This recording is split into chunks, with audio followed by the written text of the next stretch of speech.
الله وبركاته waxaa halkan maanta ku qabtay shir jaraa'id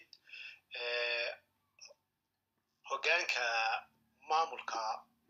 Awdal State gaar ahaan hogaanka shacabka ama golaha shacbiga Awdal State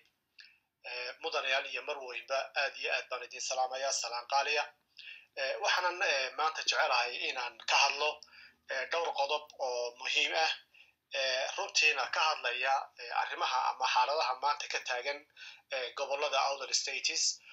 oo daruuri ka dhigay in aan maanta halkan shirkiga jaraa'id ku qabto mudanayaal iyo marweyba waxaad ogtihiin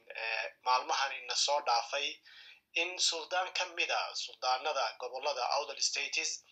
uu ku dhawaaqay in gobolada Awdal States ay ka madax bannaan yihiin wixii ka bilowda maalinta uu hadalkaasi jeediyay wixii loo oran jiray maamulkii SNM ama la magac baxay Somaliland suldaankaasi oo magaciisa la yiraahdo Suldaan Wabar wuxuu ku noolaan jiray dalka Mareykanka khaasatan magaalada Chicago oo aqoon badan ka soo kororsaday iyo waayaanimo fara badan gaar ahaan marka laga hadlayo xagga dimuqraadiyadda iyo sida loo maamulo ummadaha kala jinsiga ah ee meel ku wada nool suldaanku markii loo magacaabay ama loo caleemo saaray inuu noqdo suldaanka beelaha Jibrionis wuxuu u kicitay u guuray dhulkii ay ku noolaayeen dadka uu matalayo oo ah gobolada Awdal States wuxuu niyadda ku hayay markaasi suldaanku sida aan xogagaalkeeda ahay inuu xasilin doono ama uu raadin doono bal in la soo celiyo dimuqraadiyaddii si dadku ay ugu wada noolaadaan nabad isla markaana dadku ay u helaan xaqooga taasi waa tii isaga markaa ka dhaadhacsanayd weeye inkastoo ku kala duwanayn fikirka ah ama ideology-ga ah waxa ay dimuqraadiyadu tahay oo Awdal States dimuqraadiyadeedu ay tahay in gobolada Awdal States ay gooni isku taagaan laakiin isagu markaa sidaas u aaminsanaa in la helo bal wax wada qaybsi cadaalad ah muddo dheer oo hadaba ku sugnaa gobolada Awdal States wuxuu sameeyay mataqaanaa cilmi baadhis iyo raadin bal dimuqraadiyad in la soo celiyo waa sidii uu aaminsanay wuxuu suldaanku goobjoog u ahaa in dhowr xasuuq ay ka dhaceen intii uu joogay gobolada Awdal States oo dad badan la laayay oo dhiigooda la daadiyay aan waxba galabsan oo dumar iyo caruur iyo aqoon-yahano iyo isugu jira dad ganacsato dadkaas oo ilaa maanta aan la ogeyn ama cidina aynay ictiraafsanayn wixii lagu dilay sida loo dilay finally aakhirkii suldaanka wuxuu ogaaday oo guntiisi noqotay in ayna jirin wax la yiraahdo cadaalad in aanay jirin nabadgelyo in dadkii gobolka Awdal States ku noolaa ay yihiin dad genocide ku nool under genocide oo maalin walba la dilayo aan xaqooga la qaadanayo aan waxba loo soo celinaynin wixii xaqooga ahaa in international justice wixii ay bixinayeen ay meel gaar marayaan taasi wuxuu go'aan ku gaaray markaa inuu xaqa dadka reer Awdal uu ku raadiyo inuu kor u dhawaaqo oo uu yiraahdo cadaalad ma aha sida ay ku jiraan dadka ku nool gobolada Awdal States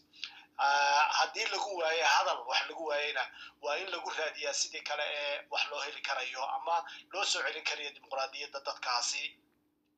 suldaanku wuxuu abasho dheer ama qaylo u jeedinayaa adduunka oo dhan gaar ahaan wuxuu qaylo u jeedinayaa dhulka uu ka haysto nationalka ama jinsiyadda ka haysto oo ah dadka Mareykanka oo uu u muujinayaa una tusayaa in dadkiisu ay ku hoos nool yihiin genocide in aanay ku nooleen dimuqraadiyad inay ku nool yihiin midab takoor in la takoorayo in xaqoogii dad kale ay qaadanayaan marka insha Allah anigoo ku hadlaya magaca maamulka Awdal States gaar ahaan magaca shacabka ummadda reer Awdal meel kastoo ay joogaanba waxaan anigu u fidinayaa taageero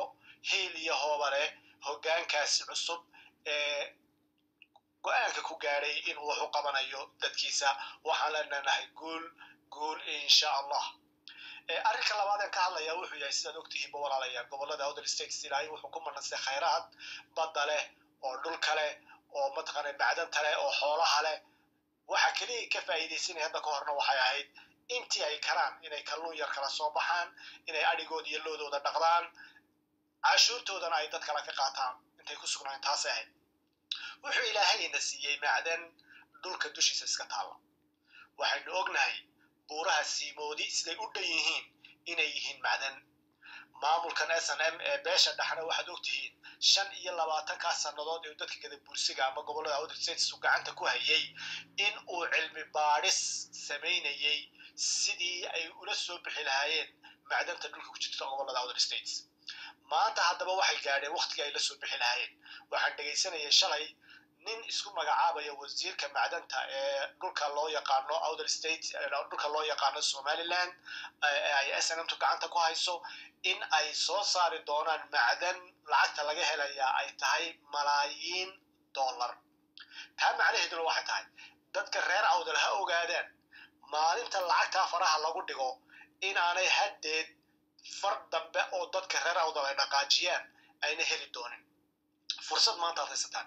xaqina inaad dacsataan inaad tiraahdaan xaqayagii weeyi inaad tiraahdaan laba guri karo in shaqaalaha meesha ka shaqeynaya oo idinka noqdo shaqaalaha ka shaqeynaya saylac inuu idinka noqdo shaqaalaha ka shaqeynaya mataqaanaa loo yacday inuu idinka noqdo fursadii maanta haysataan fursadda maanta hadday idin dhaafto waxaad ogaataan goolka Awdal idin idinku lahayn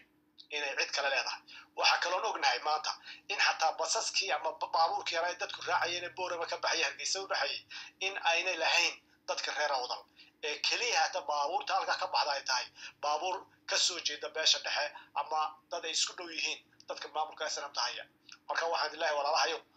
maanta ayaad haysataa fursadii haddaad fursadda ka faa'iideysan weydaana dib dambe idin soo mari mayso waxa kale oo jecelahay inaan u diro fariin guud ahaanba dadka ku nool gobolada Outer States ee jecel ama u hamiyaya inay dadkoodu wax noqdaan oo ay khaaruudkooda ka faa'iideystaan waxaan leeyahay ardayda waar qeyrkiin baa ka u shaqaysanaya maalintu qalin jabiye shaqo u helaya idinku waa idinkan gurihii hooyadiin aabbiin fadhiya waa idinkan tahriibta ku hamiyaya fursadii maanta haysataan haddaad fursadda maanta ka faa'iideysan weydaana idin soo mari mayso haddii ilaahay yidhaahdo waxaan baaq u dirayaa guud ahaanba dadka reer Awdal meel kastay ku nool yihiin in la garab istaago ciddii doonaysa inay dadkeeda wax u qabato in la garab istaago suldaankaasi in hiil iyo hooba mataqaanaa loo fidiyo haddii ilaahay yidhaahdo waayo waxa weeye fursadaha qaarkood ma soo maraan dadka haddii ay ka faa'iideysan waayaan waqtiga ay hayaan insha allahu waxaan idinkaga tegayaa rarka tuura oo aan u soo jeedinayo dadka reer Awdal ee ku nool gobolladeena ee mataqaanaa dugsanaya dhigmeeradka iyo mataqaanaa waxaan ku tilmaamayno dullinimada marka waxaan ilaahay walaalayaa waad mahadsantihiin ساسان الكترية والسلام عليكم ورحمة الله وبركاته قول يا جبرنمو